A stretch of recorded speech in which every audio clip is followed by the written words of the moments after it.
So here is a cataract case that I'm finishing up. And, I'm hydrating my wounds, but I'll say, with the Dexycu technique, you don't need to be as aggressive about getting bulletproof wound closure as you do with Trimoxy.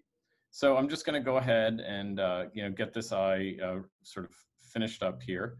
I will at some point put in some intracameral moxifloxacin because I'm going to try to go dropless here.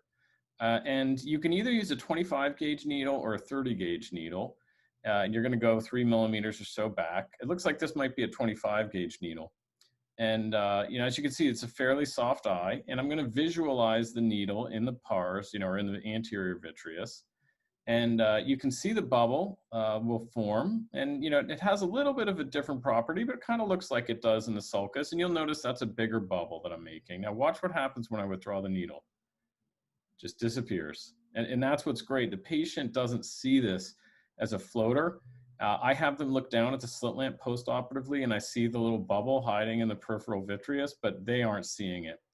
I've also been doing a little subconj and what I'm just going to do here is go into the superior conjunctiva now and just give a little bit more. And this, you'll see quite a bit of drug being delivered, all of it gone by a week or two. And I still have for years been giving, so here's my intracameral moxifloxacin, just a little bit of that. And I'm also going to give a little bit of Ancef and dexamethasone, which I've just been doing for years and still continue. But I don't feel like I need to give that much now. I've got a pretty well covered eye here. And that's the end of the case. So.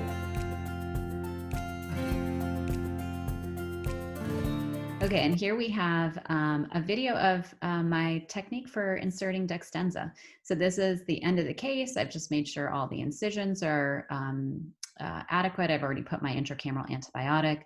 I like to just gently pull the drape away from the eye. And then as Paul had mentioned previously, I think it's really important to kind of gently pull the lid laterally. I like to dry the puncta a little bit.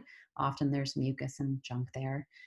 You want to use a very horizontal and flat technique to dilate the puncta. And here I'm just putting a little viscoelastic. I don't think it matters if you have Provisc or Visco, any viscoelastic. And I just put a small amount. You don't want to create a lot of pressure. And then here I'm just gently tucking it into the puncta and you can see how easily it slides in.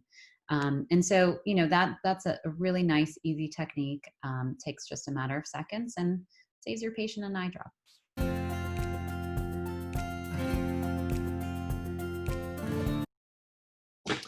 Okay, well, here we have a slit lamp video where I'm not using a speculum or a second instrument.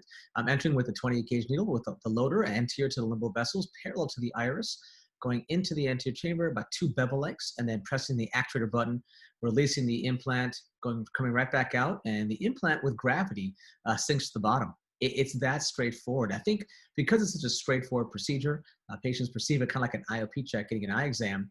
I think the acceptance is so high, and even the question of longevity is not an issue because patients, I think, because it's such a positive experience, are okay if it lasts 4 to 6 months. And I always tell them it might last longer, of course, it might last a year, even 2 years. But if it only lasts 4 to 6 months, I think because of the straightforward nature of the implantation, patients are willing to accept it. Longevity may not last extremely long.